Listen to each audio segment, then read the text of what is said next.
আল্লাহর রাসূল সাল্লাল্লাহু আলাইহি ওয়াসাল্লাম এই হাদিসের মধ্যে মাত্র ২ টা আলামত বলেছেন। কয়টা?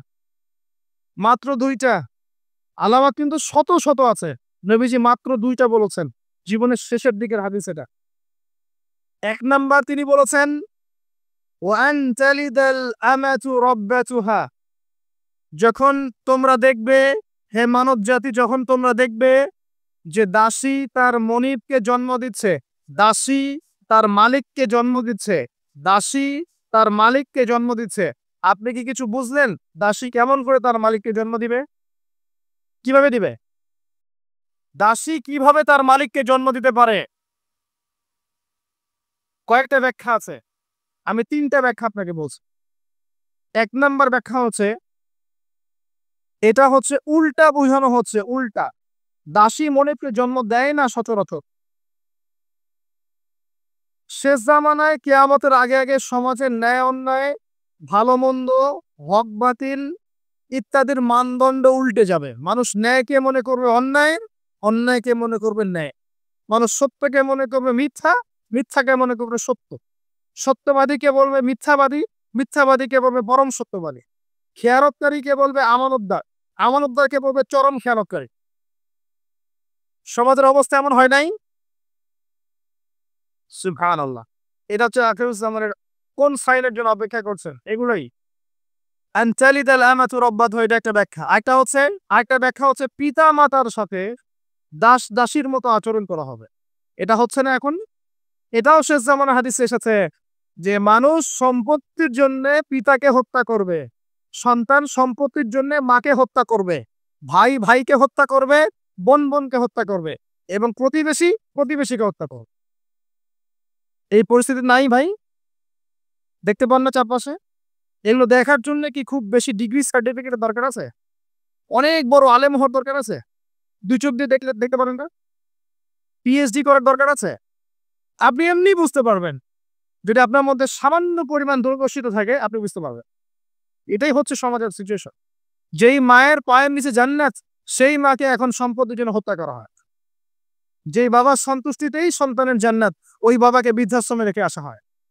ওই যে লাইভে এসে আত্মহত্যা করে যায় মানুষ। সুবহানাল্লাহ, সুবহানাল্লাহ। যেই বাবা-মা সারাটা জীবন নিজে খেয়ে না খেয়ে সন্তানকে লালন-পালন করে, শেষ মাসে সেই বাপ-মাকে দেখার কেউ থাকে না। নিজে যখন হাঁটতে পারতো না, বাবা ওর হাত ধরে হাঁটায়। বাবা যখন হাঁটতে পারে না, বাবার হাতে একটা লাঠি ধরায় দেয়। ও হাত ধরে হাঁটাতে পারে না। সন্তান হিসেবে আমরা এখন অপদার্থ, নোংরা প্রজন্ম, এই যে বুদ্ধি প্রতিবন্ধী টিকটক প্রজন্ম। না জানে বাপের সম্মান, না জানে মায়ের সম্মান। না জানে বাপ কি জিনিস, না জানে মা কি জিনিস। যাদের বাবা-মা নাই তারা জানে বাবা-মা কি জিনিস। আমাদের মধ্যে যাদের বাপ-মা মারা গেছে তারা জানে বাপ-মা কি জিনিস। যাদের বেঁচে আছে এরা জানে না। নবী সাল্লাল্লাহু আলাইহি ওয়াসাল্লাম বলেছেন, ওই ব্যক্তির জন্য ধ্বংস যে ব্যক্তি পিতা-মাতাকে পেয়েছে, তাদের খেদমত করে জান্নাত লাভ করতে পারে নাই। এই ব্যক্তির জন্য চরম ধ্বংস। পিতা-মাতাকে কষ্ট দিয়েন না। মায়ের প্রসব বেদনার একটা সেকেন্ডের ঋণ আপনি শোধ করতে পারবেন। লুকমান আলাইহিস সালাম তার সন্তানকে বলছেন, ইয়া বুনাই লা তুশরিক বিল্লাহ ইন্নাশ শিরকা লাযুলমুন আযীম ওয়া ওয়াসাইনাল ইনসানা বিওয়ালিদাইহি হুসনা। তোমার পিতা-মাতার সাথে ভালো আচরণ করো। হামালাতহু উম্মুহু ওয়াহনান আলা ওয়াহন। তোমার মা তোমাকে কষ্টের পর কষ্ট লালন করে সহ্য করে এই যে প্রসব করেছে। ওয়াফিসালুহু ফি আমাইন, ২ বছর দুধ পান করিয়েছে। এই ঋণ শোধ করতে পারবে কেউ? আল্লাহ পাক আমাদেরকে বোঝার তৌফিক দান করুন। আল্লাহ পাক আমাদেরকে পিতা-মাতার খেদমত করার তৌফিক দান করুন। আমিন।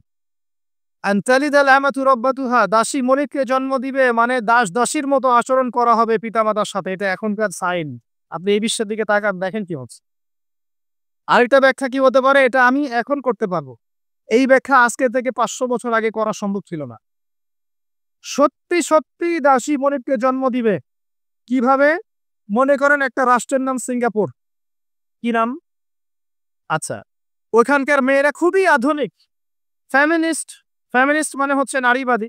নারী পুরুষের কোনো ভেদাভেদ নাই। কাঁধে কাঁধ মিলিয়ে সব করব। Okay fine. এখন তারা তাদের কেরিয়ারের পিছনে ছোটে। সকালবেলা উঠেই জব এবং চাকরি, কেরিয়ার ইত্যাদি, ইত্যাদি। বিয়ে-শাদী করেছে, ফর্মালিটিস করতে হয়।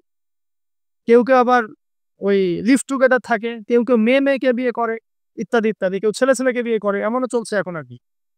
তো কেউ কেউ আবার ভুল করে বিয়ে করে ফেলেছে, এখন সন্তান হয়ে গেছে, একটা সন্তানকে তো মানুষ করার সুযোগ নাই, সন্তানকে ডে কেয়ার সেন্টারে দিয়ে এসেছে। আবার কারো কারো সন্তান নেয়ার মতো সময়ই নাই, ক্যারিয়ার নিয়ে ব্যস্ত। কথা বুঝতে পারছেন?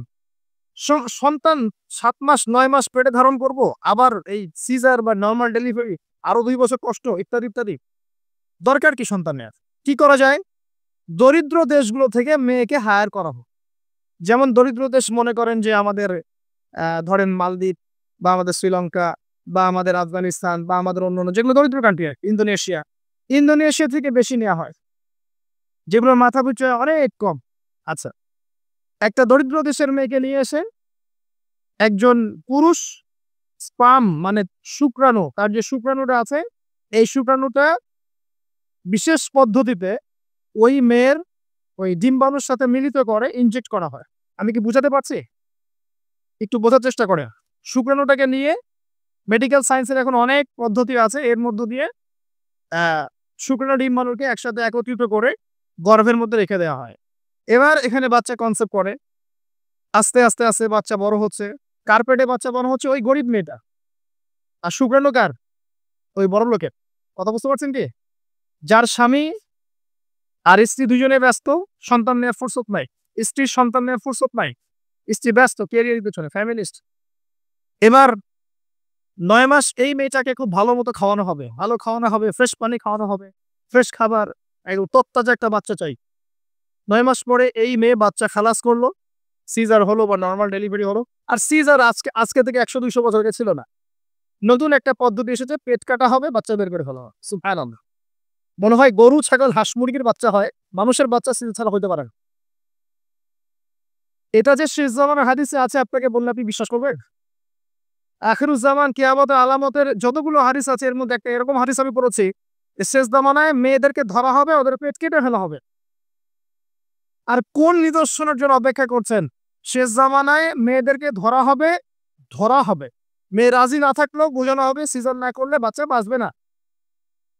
মেয়ে রাজি না থাকলেও, পরিবার রাজি না থাকলেও বোঝানো হবে, বিজনেস, যে সিজার না করলে আপনার মেয়েকে বাঁচানো যাবে না, আপনার সন্তানকে বাঁচানো যাবে না, পরিস্থিতি খুবই খারাপ।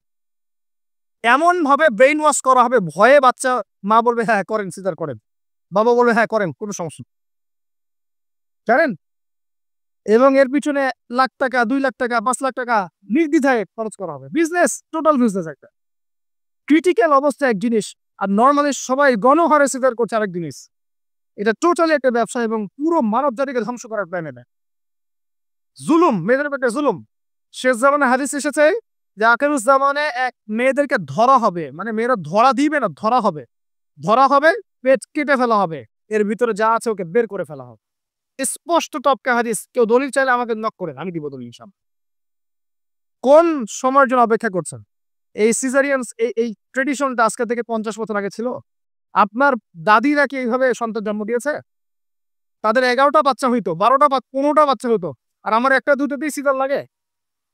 গরু ছাগলের বাচ্চা হয়, আমাদের বাচ্চা হইতে পারে না? সুবহানাল্লাহ, সুবহানাল্লাহ। ইভেন আমার ক্ষেত্রে এমন হয়েছে।